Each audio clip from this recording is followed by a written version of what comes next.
بابائے صحافت آغا شورش کاشمیری نے شاہ فیصل کے دور میں 14 دن سعودی عرب میں گزارے۔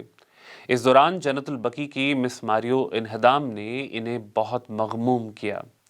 اپنی کتاب شب جائے کہ من بودم میں انہوں نے یہ احوال رقم کیا۔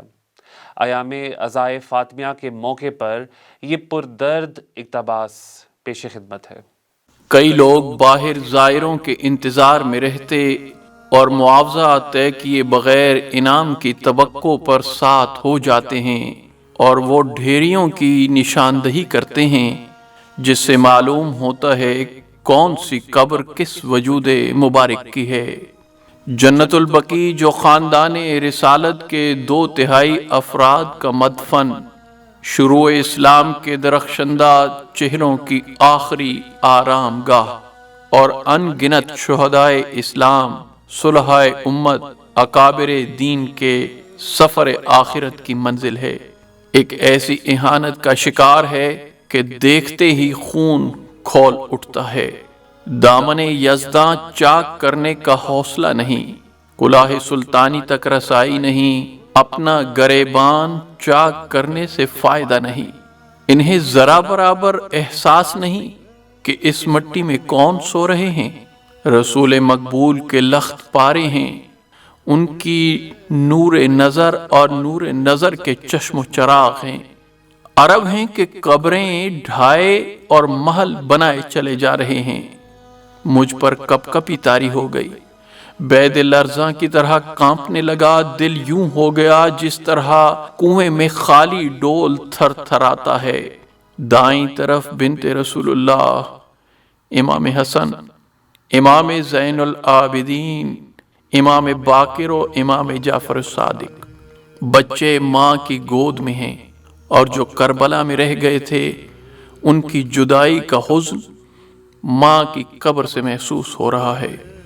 شوہر نجف اشرف میں اور باپ وہ سامنے کے بیچ میں چند مکان حائل ہیں۔ دنیا والوں نے مرنے کے بعد بھی دیواریں کھینچ دی ہیں۔ گنبد خضرا کو اس رخ سے دیکھیے سوگوار معلوم ہو رہا ہے، اور ویرانی ٹکر ٹکر دیکھ رہا ہے۔ میں ساکت و صامت کھڑا رہا، ہوش گم ہو گئے۔ کیا جواب دیں گے جب رسول اللہ سوال کریں گے؟ تم نے میری اولاد اور خاندان سے میرے بعد کیا سلوک کیا؟ بنت رسول کی قبر پر میں بے دست و پا کھڑا تھا۔ محویت یہاں تک پہنچ گئی کہ ہوش رہے نہ حواس، آہ نارسا منجمد ہو چکی یا آنسوؤں کی طغیانی رک گئی۔ گریہ و بکا کے اس عالم میں ان کے ہم سفر ملک عباس نے کہا، آغا صاحب فاتحہ پڑھیے۔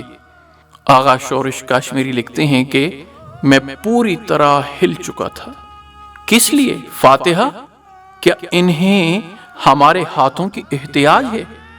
ہم کیا، ہماری دعائے مغفرت کیا، ہم تو خود ان کے محتاج ہیں۔ ہماری مغفرتیں ان کی بدولت ہوں گی۔ فاطمہ تو اب بھی کربلا میں ہے، تیرے باپ کا کلمہ پڑھنے والوں نے تجھے اب تک ستایا۔ تیری کہانی زخموں کی کہانی ہے، تیرے بابا کی امت نے تیری اولاد کو ہمیشہ ستایا ہے۔ آج 14 صدیاں ہونے کو ہیں، تیری اولاد قبروں میں ستائی جا رہی ہے۔ آل رسول شہید ہو گئی، جب تک زندہ رہے معاندوں کی تلواریں نیام سے باہر رہیں۔ وہ رحلت کر گئے تو ان کے قلم تلوار ہو گئے، آخر ہچکی بند گئی، آنسوؤں کی بوندا باندی موسلا دھار ہو گئی، اور میں دھاڑے مار مار کر رونے لگا۔ انہی اثناء میں مدینہ یونیورسٹی کے طالب علم آغا صاحب کو سنبھالنے کے لیے آگے بڑھے، جو غم انہدام جنت البقیع میں آپ دیدہ تھے، تو آغا شورش کاشمیری مخاطب ہوئے اور کہا، ان عربوں کو کیا ہو گیا؟ ان مزارات کی بے حرمتی ان کے نزدیک قرآن و سنت ہے؟ کیا انہیں روحوں کے اس سفینے کی عظمت کا اندازہ نہیں؟ جواب آیا، آل سعود کی فرما روائی سے پہلے بدعت، گمراہی اور شرک انتہا کو پہنچ چکے تھے۔ آغا صاحب نے جواب دیا، منطق کے ڈھیر الگ کیجئے، سوال اتنا ہے اس بدت اور اس شدت میں کیا رشتہ ہے؟ گمراہی کو روکنے کی آڑ میں بے حرمتی جائز ہے؟ کیا عشق کا نام عربوں کی لغت میں شرک ہے، یا ان کے ہاں سرے سے یہ لفظ ہی موجود نہیں؟ ان کے دل بھی بنو امیہ ہیں۔ اے محمد مصطفیٰ صلی اللہ علیہ وآلہ وسلم کے ہم وطنوں، تم نے جنت البقیع میں حل پھروا کر ہمارے دل کے شیشے توڑ دیے ہیں، اور اب ان میں کوئی صدا باقی نہیں رہے گی۔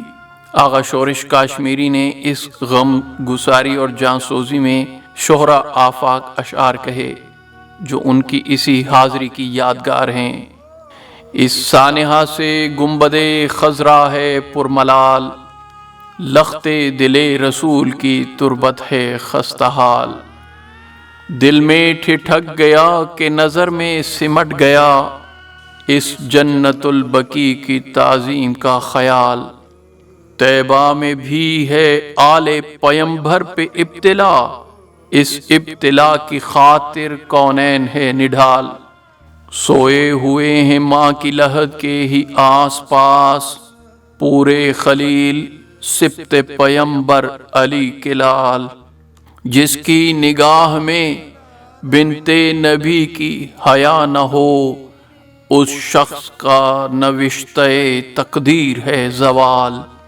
کب تک رہے گی آل پیمبر لٹی پٹی، کب تک رہیں گے جعفر و باقر یوں خستہ حال۔ از بس کہ ہوں غلام غلامان اہل بیت، ہر لحظہ ان کی ذات پہ قربان جان و مال۔ کیا یوں ہی خاک اڑے گی مزارات پاک پر، فیصل کی سلطنت سے ہے شورش میرا سوال۔